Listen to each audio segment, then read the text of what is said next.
Hi, this is Lauren from LSP Actions, and this is the fast get started quick tutorial for the LSP Editorial Shadow Overlays. This is for those of you who are very good in Photoshop, who know exactly how to install actions. If you know about layers, blend modes, opacity, fill and layer masks, this video is for you because I'm just going to super quickly show you how to use the shadows.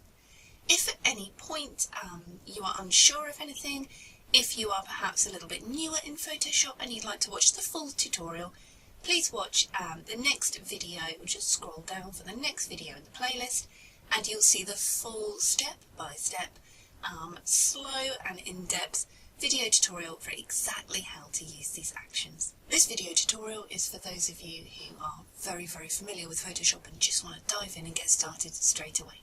So let's go. If you're using the actions, I'm going to show you how to use them first, and I'm also going to show you how to add the shadows by hand.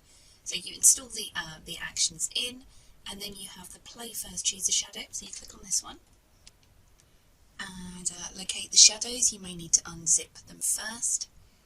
So decide which shadow you're going to add, and double click it. And what the actions will do, it kind of show it semi-transparent, so you can resize this one in.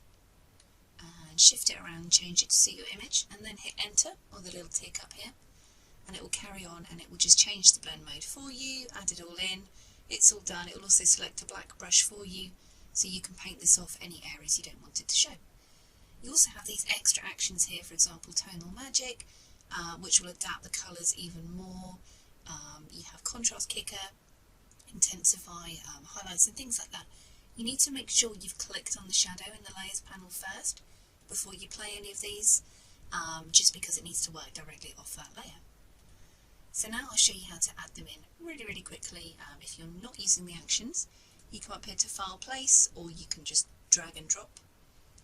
So let's go for something different. Let's go for a window light one, and then you can just resize this to suit. Hit enter. Just move that over there. Two options for the blend mode up here. On the blend mode, you can either change to multiply, which will add the darkness to the image, but it's much prettier if you change this to linear burn, and you'll see it becomes up really dark. So under opacity we have fill. If you just slide this down, you can change that to suit your image, and that looks a lot more realistic. If you just slide the opacity, that's not too bad either, but I find the fill gives it a much nicer effect when it comes to having a shadow in your image. So that's it really. Either use the actions to apply or add manually, change to linear burn, and change the fill down to probably around 40%. And obviously if you're adding manually, you could add a mask in, select a brush, and you can paint the shadow off that way if you wanted to, or just leave it exactly where it is. Entirely up to you, so enjoy playing! If you want to watch the full video tutorial, please do see the next video, because this one will really go into depth and show you exactly how to do this step by step. I'm Lauren, thanks for watching.